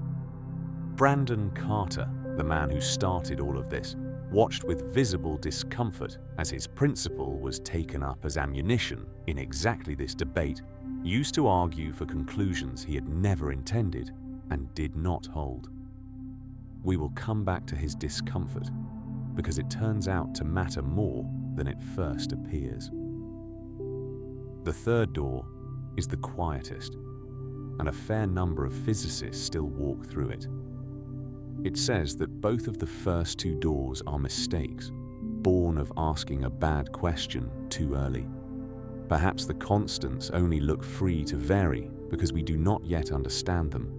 Perhaps there is, after all, a final theory waiting to be found, so tightly constructed that the mass of the electron and the energy of empty space could not have been anything other than what they are, no more adjustable than the fact that a circle's circumference is a fixed multiple of its width. On this view, the fine-tuning is an illusion produced by our ignorance. There were never any dials to turn. There was only ever one possible universe, and we mistook the limits of our knowledge for the freedom of nature. This is Einstein's old dream, still breathing, and some of the most accomplished physicists alive regard the multiverse as a betrayal of it, a premature surrender by people who gave up looking for the real answer. So here is where we have arrived. Sit still inside it for a moment, because this is one of the strangest places in all of science. We have one fact, the most precisely tuned number ever measured. The energy of empty space balanced 120 decimal places from oblivion. And we have three people standing in front of that single fact, reading it three completely different ways. To the multiverse physicist, the number is proof that countless other universes must exist, because only a vast lottery could produce a winner this improbable, and Weinberg's successful prediction is the receipt. To the design theorist, the very same number is proof of intent, a setting too perfect to be an accident in any single world. And to the holdout dreaming of a final theory, the number is proof of nothing yet, a problem we have not been clever enough to solve, a placeholder for a law not yet written. One number, three certainties. No way at present to decide between them. And underneath all three readings, something quieter has happened to our place in the universe, something the Copernican story did not see coming. We spent 4 centuries learning that we are not special, that our position is typical, that we should always bet on being average. The fine-tuning does not overturn that, exactly. It complicates it in a way that is harder to live with. We are not typical of the universe. The overwhelming majority of the universe, on every one of these accounts, is hostile to us, empty or barren, or instantly collapsing, or never lit at all. What we are typical of is the much smaller, much stranger category of places where observers can exist. We are average only among the rare. That is a lonelier kind of ordinary than Copernicus ever offered. It says we are not at the center and never were, but the corner we occupy is one of the only corners in all of reality where a question like this one can even be asked. Which leaves the question that none of the three doors closes, the one that should keep you company as you drift tonight. All three explanations, the multiverse, the design, the final theory, share a single quiet feature. Not one of them can presently be tested. We cannot see the other universes. We cannot examine the designer. We have not found the final law, and we do not know that one exists. We have walked, following nothing but careful measurement and honest reasoning, all the way to a place where the evidence runs out and three roads diverge into territory no instrument we possess can map. It is possible we are standing at the true edge of what physics can decide, looking at a fact about reality that reality may have arranged to keep us from ever explaining. But before we sit down inside that uncertainty, there is one more figure to meet and one more turn this story takes that almost nobody tells. Because there is a scientific idea that tries to slip between the three doors entirely, an idea in which the universe tunes itself with no designer and no infinite lottery and no final law, through something that looks unsettlingly like evolution. And there is a buried fact about the most celebrated success story of the entire anthropic principle, the one I told you earlier, as though it was simple. It was not simple. It may not even be true. Most tellings of this story stop at the fork. Multiverse on one side, design on the other, a final theory somewhere in the haze. Take your pick and good luck. But there is a fourth idea, far less famous than it deserves to be, and it tries to thread between all three. It was proposed by the physicist Lee Smolin, first in a paper in 1992, and then in a 1997 book called The Life of the Cosmos. And its central move is so simple and so audacious that it is hard to believe no one had seriously tried it before. Smolin asked what would happen if universes could reproduce. His mechanism starts with black holes. When a massive star collapses, the matter at its center is crushed toward a point of infinite density, a singularity where our physics breaks down completely. Smolin took seriously a possibility that several theories of quantum gravity hint at, that the collapse does not end in a true point, but bounces, and that on the far side of the bounce, a new region of space and time blooms outward. A baby universe, born inside the black hole, sealed off from ours forever, expanding into its own space we can never see. If that is what happens, then every black hole in our universe is the seed of another universe somewhere beyond it. Now add one more ingredient, and the whole thing comes alive. Suppose the baby universe inherits its parents' laws, but with tiny random changes to the constants, the way a child inherits its parents' traits with small mutations. You now have everything evolution needs.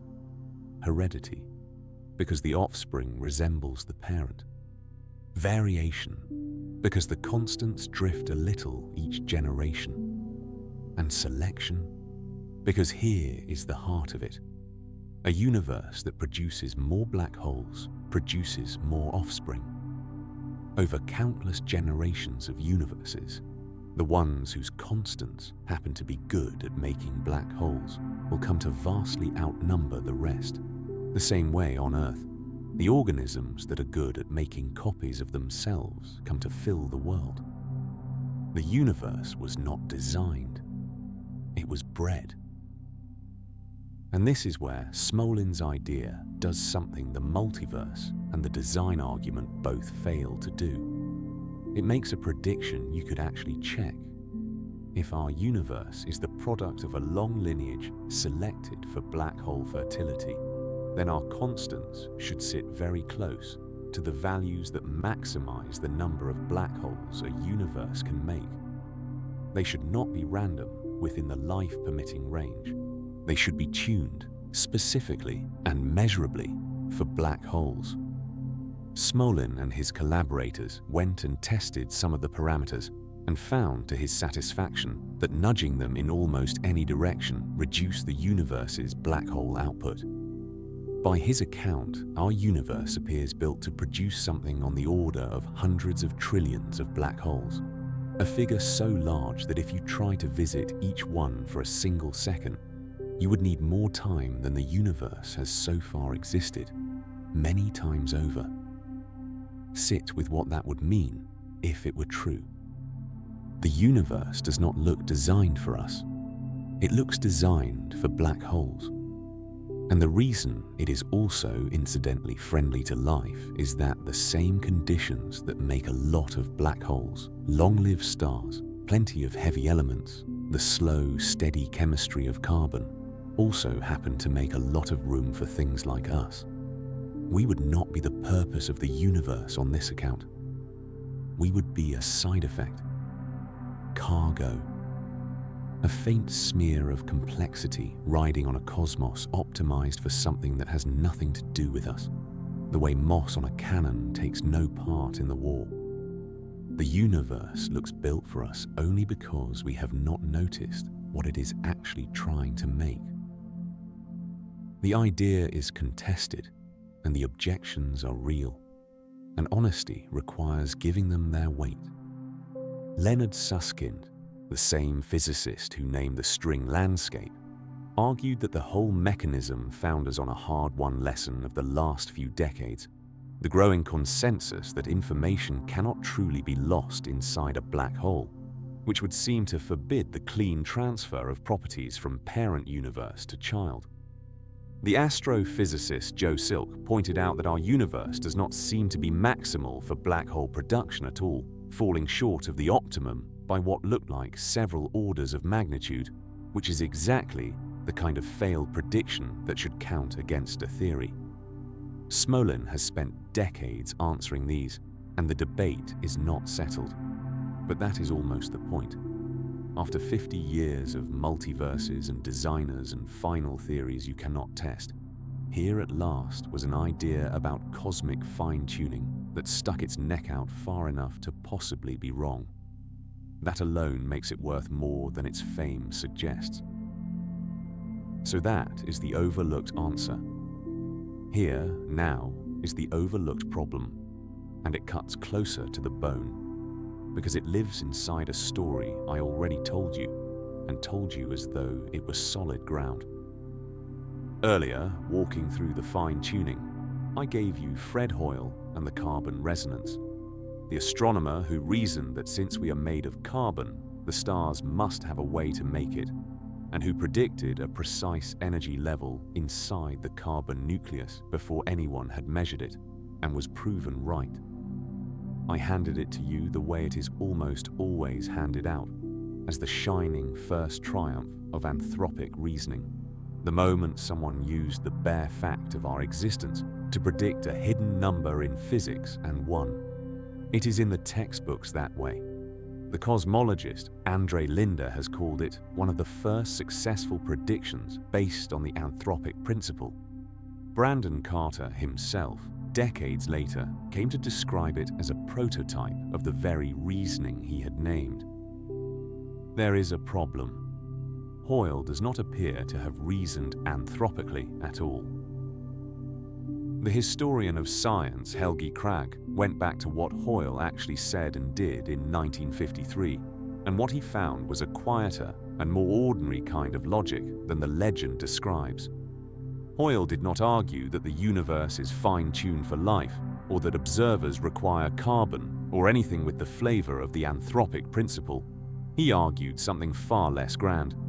Carbon is abundant in the cosmos. We can see that it is abundant in stars and in space. No philosophy required. Something must therefore be making it, and the only stellar process that could make it in those quantities demanded a resonance at a particular energy.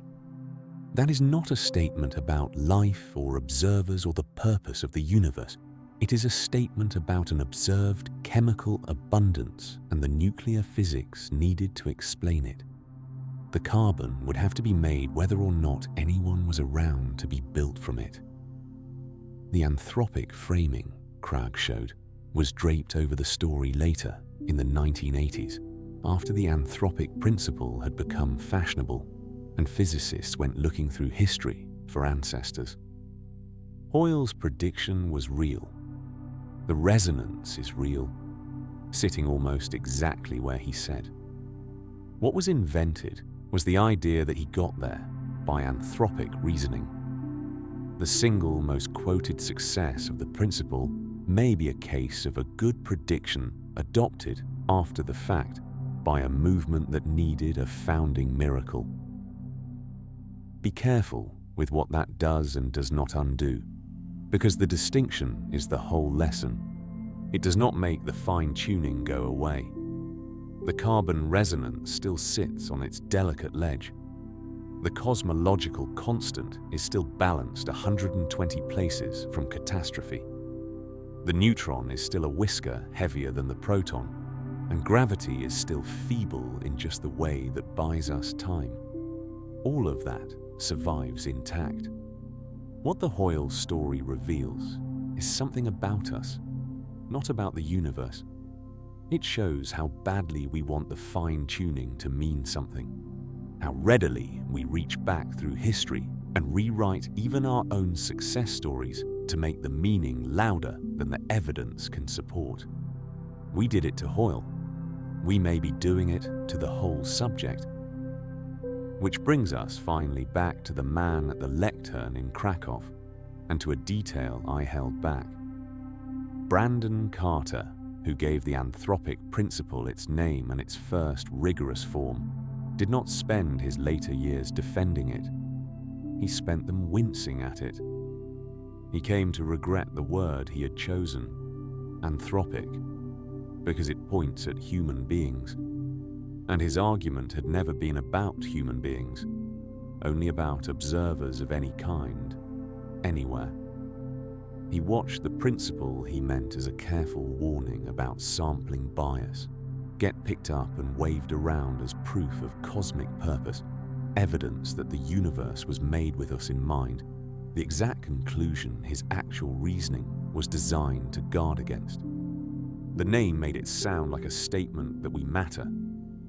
He had meant it as a statement about a blind spot in how we reason. Those are nearly opposite things, and the world heard the one he did not say.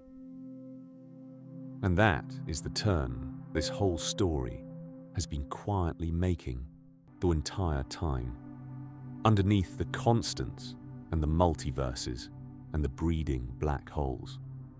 The anthropic principle was never really an answer to why the universe looks designed for us. At its honest core, it was a warning about the question itself, a reminder that we are not neutral observers reading the universe off a page. We are inside the thing we are measuring. We can only ever sample the corners of reality that allow corner dwellers like us, and we carry into every measurement a hunger to find ourselves at the center of the meaning, a hunger that survived Copernicus and survived the demotions and is still, plainly, running the show. The universe looks designed for us. That much is real. What the principle's own inventor spent his life trying to tell us is how much of that look might be coming from the eye and not from the universe. There is one last kind of fine-tuning, and it is the one that sits closest to home, because it has nothing to do with the constants at all. It has to do with when you are. Go back for a moment to Robert Dicke, the Princeton physicist who, in 1961, asked why the universe happens to be the age it is. His answer was the first clear example of anthropic reasoning, and it is worth feeling its full force. The universe could not be young, he pointed out, because we are made of carbon and oxygen and iron, and none of those existed in the beginning. The Big Bang made hydrogen and helium and almost nothing else. Every heavier atom had to be cooked inside a star, and then the star had to die and scatter its ashes, and those ashes had to gather into new stars and planets, and all of that takes billions of years. So we could not have arrived early. There was nothing to be made of. But we also could not arrive impossibly late, because stars do not burn forever. We had to come along during the era when stars still shine, when there is light and warmth and a sun in the sky. We exist in the lit chapter of cosmic history, and we exist there for the same reason the carbon resonance sits where it does. Not by luck, by necessity. Any observer, anywhere, made of complex atoms, will find themselves in the same narrow window, because it is the only window that builds observers. That much Dicke understood. What he could not have known in 1961, because the accelerating expansion had not yet been discovered, is how the window closes. And the way it closes is the strangest and quietest horror in modern cosmology. The same energy of empty space that we have circled all night, the cosmological constant, the number balanced 120 places from oblivion, is not finished doing its work. It is pushing the universe apart, and the push is accelerating.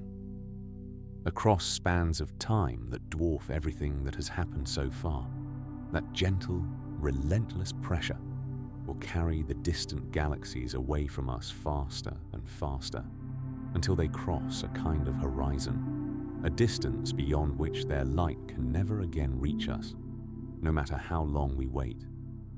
They will not blink out. They will recede past the edge of the visible, one by one, like ships going over the curve of an ocean, until the sky beyond our own neighborhood is empty. In 2007, the physicists Lawrence Krauss and Robert Scherer worked out what the universe will look like to whoever is around to see it in the far future. And the result reads like a ghost story told in equations. Our own galaxy and Andromeda, our nearest large neighbor, are falling toward each other and will merge into a single great island of stars, an event a few billion years off. That merged galaxy will hold together, bound by its own gravity, immune to the expansion. But everything outside it will be gone. In roughly 100 billion years, a span 7 times the entire present age of the universe, an astronomer standing on some far future world inside that island will turn the finest telescope imaginable on the night sky and see nothing beyond their own galaxy. No other galaxies. No evidence of the 2 trillion that once filled the sky. The faint afterglow of the Big Bang, that uniform warmth Penzias and Wilson stumbled onto, will have been stretched by the expansion until it is too faint and too cold for any instrument to find. Think about what that astronomer will conclude. With no other galaxies to see, no cosmic background to detect, no sign of expansion anywhere in their data, they will look out at a single static island of stars in an apparently endless, unchanging void, and every observation they can make will tell them the same false story. The universe is small. The universe is eternal and unmoving. There was no beginning. There is nothing else out there. They will be intelligent and careful and rigorous and completely wrong, and there will be no way for them to know it, because the evidence that would have corrected them will have already slipped beyond the reach of any possible measurement. The truth will not be hidden from them by ignorance. It will be hidden by physics itself. And now turn that around and look at where it leaves us. We are not those future astronomers. We are something far luckier and far rarer. We exist in the brief chapter when the universe is still readable. The galaxies are still visible. The afterglow of the beginning is still detectable, still warm enough to find in the static of a radio antenna. The expansion still leaves its fingerprints in the light of distant supernovae. We arrived late enough that the stars had built the atoms we are made of, and early enough that the universe has not yet erased the record of its own history. We are living inside the one window in all of time, when a creature can look up and piece together where everything came from. That window opened a few billion years ago. It is already, very slowly, beginning to close. So the fine-tuning was never only about the constants. It was about the constants and the clock together. The mass of the electron, the strength of the forces, the energy of empty space, and the particular hour of cosmic history you happen to be reading this in. All of it had to line up, not just for there to be a you, but for there to be a you capable of knowing any of this is true. The universe did not merely permit observers. For one long, slow passing moment, it permitted observers who could see clearly enough to understand what they were looking at. And we are inside that moment, right now, tonight. There is something almost unbearably tender in that, once you sit with it. The same number that allowed galaxies to form, that allowed stars and planets and the slow chemistry of life, is the same number that is quietly carrying the evidence away. The cosmological constant gives us a universe we can live in, and then, with the same patient hand, it begins to draw the curtains. We are not reading the universe's story from the comfortable middle, with all the pages still ahead of us. We are reading it in the last hour. The book is fully open, while the far pages are still legible, before the light gets too thin to make out the words. Whoever comes after us, however clever, will inherit a shorter and emptier book, and will never know how much was lost. Which means that the act you are performing at this very moment, lying still in the dark, letting these ideas move through you, is rarer than almost anything the cosmos will ever produce. You are a brief arrangement of stardust, in the brief era when the stardust can still trace its own origins, on one small world that happens to sit in one of the rare corners where any of this is possible at all. You are the universe reading itself, in the only chapter where the reading can still be done. Come back one last time to the trust I borrowed from you at the very beginning. The trust that the universe had no choice, that the numbers were fixed and inevitable, set in stone by some deeper law, and that you and everyone you have ever loved followed from rules that were never once bent in anybody's favor. We have spent the last couple of hours pulling steadily on that single thread, and look where it has taken us. The numbers do not look inevitable anymore. They look balanced, chosen or bred or selected or perched on edges so fine that the smallest tremor would have emptied the cosmos of everything before it began. The energy of empty space alone, that one impossible number, sits 120 decimal places away from a value that would have torn the infant universe apart before a single galaxy could gather. And after everything, we still cannot tell you why.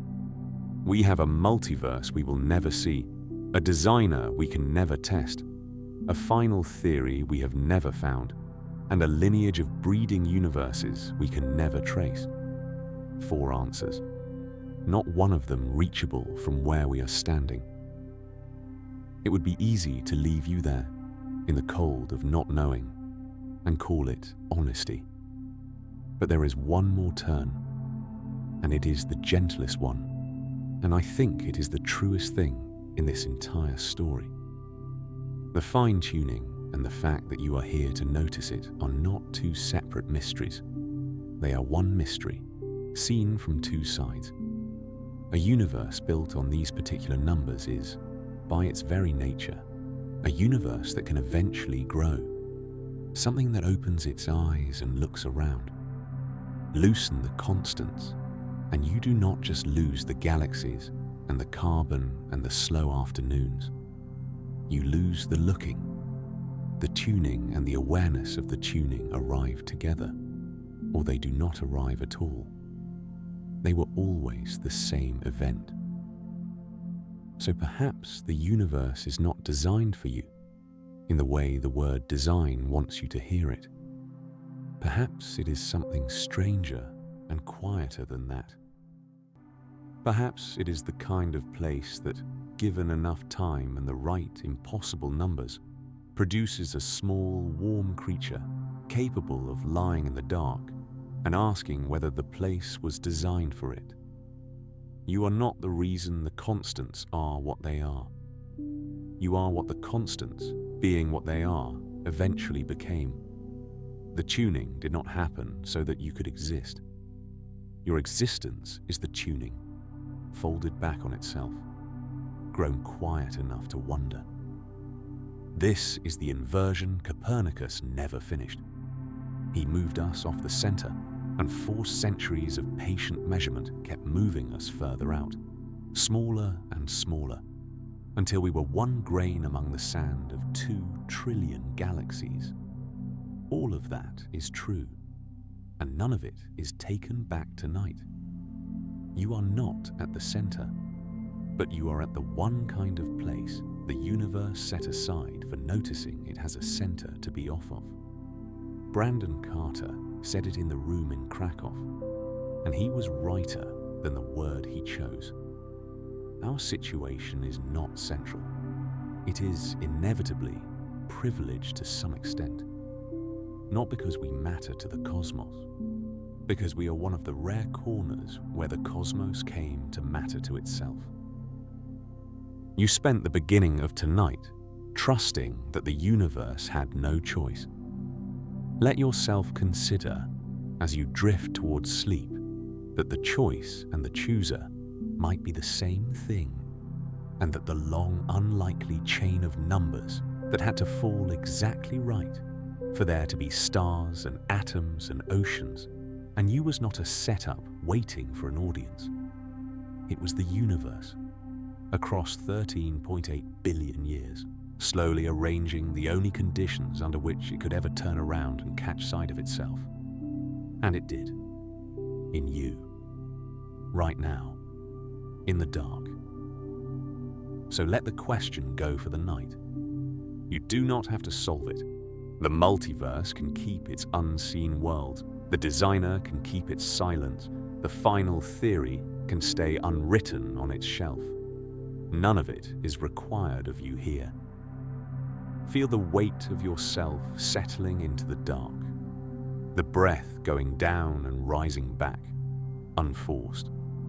The quiet behind your eyes where the day is finally letting go.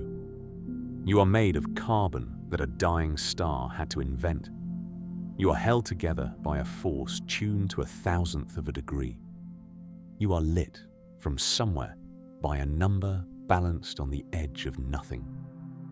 The lights came on, and after 13.8 billion years of patient, impossible tuning, in one small, warm room on one ordinary grain of sand, the universe finally opened its eyes and looked and saw that it was good and went, at last, to sleep.